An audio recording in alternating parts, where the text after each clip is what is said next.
Fala, meus amigos, minhas amigas ligadas aqui no Dois Toques, a casa do futebol. Flamengo está na final. Flamengo mais argentino, mais uruguaio dos últimos tempos.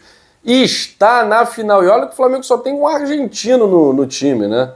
Que é o goleiro. É o Rossi. Herói das duas classificações do Flamengo, quartas e semifinal. Esse é o Flamengo menos brasileiro e mais argentino/uruguaio dos últimos anos, sem dúvida. O Flamengo que sempre deu espetáculo, o Flamengo que sempre quis tocar bola, aquela coisa, né? Dar um balãozinho em vez de tocar uma bola, fazer um gol plástico em vez de fazer um gol de qualquer jeito. O zagueiro tem que sair jogando, né, em vez de dar um bico. Esse é o Flamengo mais cara de sul-americano, tanto que está na final em 2 jogos que enfrentou equipes inferiores, tomando um sufoco danado, mas no coração, na alma e, é claro, na capacidade de leitura do treinador Felipe Luiz. Ontem, o Flamengo estava fazendo um jogo até razoável, né, contra o Racing no primeiro tempo, não correu muitos riscos, teve até mais chances. E mesmo assim o Rossi fez 2 defesas muito providenciais. A principal numa cabeçada logo no início do primeiro tempo, ali no meio do primeiro tempo, né, 20 minutos. E aí teve, com 10 minutos de jogo, a expulsão do Plata, uma imbecilidade assim completa, né? Caiu na provocação do Rojo, que só sabe provocar. Bola zero, não joga nada, uma provocação. Marcos Rojo, até para tirar jogador de campo ele consegue, né? Tirou o Sousa, quebrou o maxilar do cara. Agora provocou, o Plata caiu, o Flamengo ficou com 1 a menos. Aí virou aquele jogo típico de Libertadores na Argentina. Pressão, chuveirinho, bumba meu boi, sufoco. E o Rossi se consagrou como o cara, né? Ali no chute do Luciano Vieto, torcedor do Flamengo, tremeu. É o Carrasco do Al Hilal, 2022 não.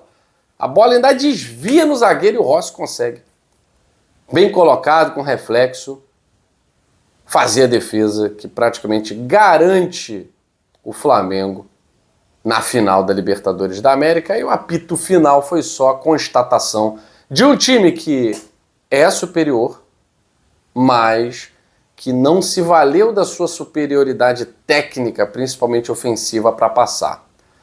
O Flamengo fez o Racing experimentar a tensão.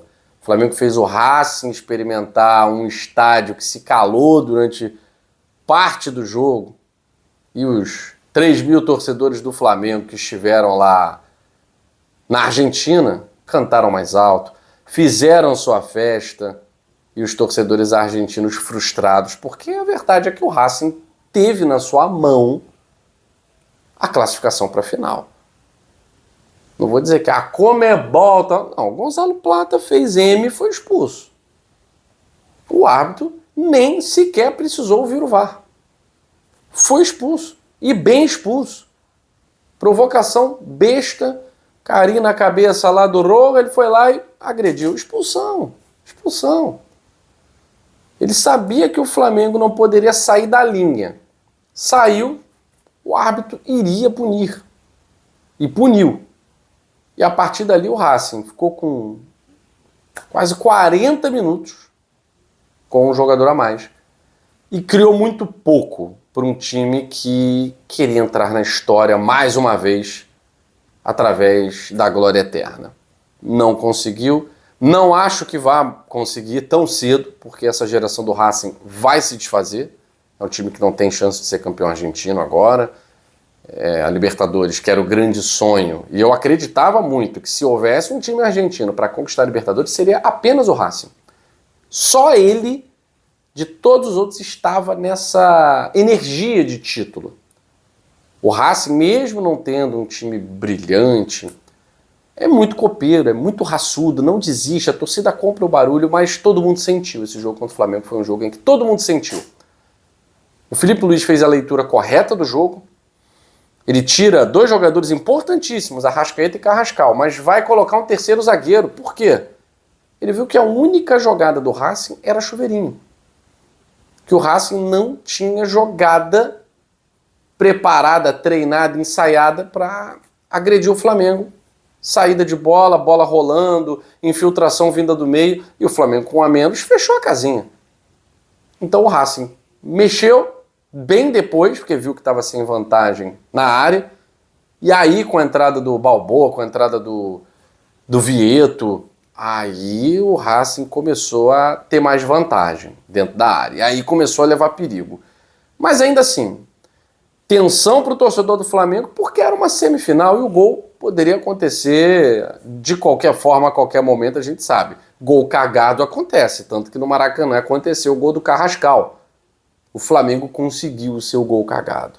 O Racing não conseguiu o seu gol cagado, e quem tá menos cagado vai para a final da Libertadores, que é o Flamengo. Merecido? Merecido.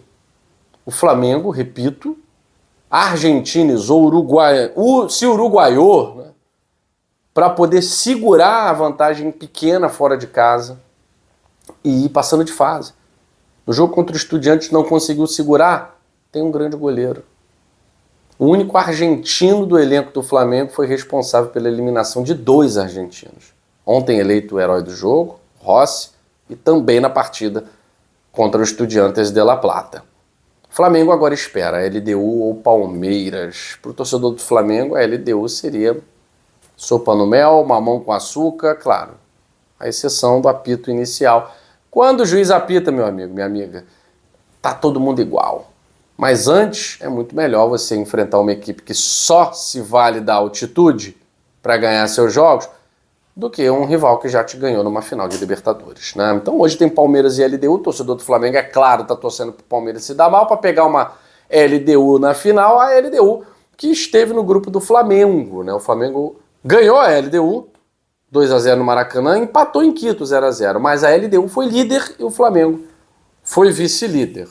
Coisas de Libertadores, o Flamengo tropeçou no Córdoba, a LDU não, coisas de Libertadores, né? E vamos falar, mais uma vez o Flamengo, que esteve muito perto da eliminação, na fase de grupos, e quem evitou essa eliminação foi o Rossi. Eu preciso dizer isso aqui. Aquele Flamengo e Deportivo Táchira no Maracanã 1-0, no último minuto de jogo, Táchira teve a chance de empatar e foi o Rossi que salvou. Foi o Rossi que salvou. O Rossi pode realmente se consagrar como o grande jogador do Flamengo nessa Libertadores. E se em 2019 o Flamengo também se classificou na Bacia das Almas, na fase de grupos, e se sagrou campeão, 2025 o Flamengo dá um passo importante para isso. Está na final. Agora, contra a LDU ou Palmeiras, a gente vai ver hoje. Agora, vamos lá. Falando de Campeonato Brasileiro, efeito Zubeldia. O Fluminense perde pouco e ganha muito. E isso, é claro, vai dar uma alavancada na tabela, né? É um time que para cada derrota tem 2 vitórias. Então o Fluminense está no lucro. Empatava muito com o Renato Gaúcho. Com o Zubeldia, ou ganha ou perde. São derrotas que vêm doídas, como foi a do Vasco, e são vitórias magrinhas que nunca convencem. Mas e daí? O Fluminense tirou o Botafogo do G6. Pela primeira vez no retorno, o Botafogo está fora do grupo da Libertadores. E o Fluminense está dentro do grupo da Libertadores pela primeira vez. Mesma pontuação do Botafogo, 47 pontos com uma vitória a mais. Mas não é só a vitória a mais. O momento do Fluminense jogando no Maracanã é um momento de muita força, né? Então hoje o Fluminense é um time chato jogando no Maracanã. À exceção dos clássicos que o Fluminense realmente tem problema. Mas, tirando isso, jogos no Maracanã envolvendo o Fluminense, mesmo que seja aquele placar magrinho, o Fluminense tem vencido. Foi um gol irregular, porque a falta que origina o gol, ela não é falta. É um lance normal de jogo. O Ricardinho, jogador do Ceará, vai dizer que o árbitro até pediu desculpas, que depois reviu o lance, mas e daí? Pediu desculpas, e aí? Vai devolver o ponto do Ceará? Não vai, né? Errou, como sempre. Mexe no campeonato, como sempre.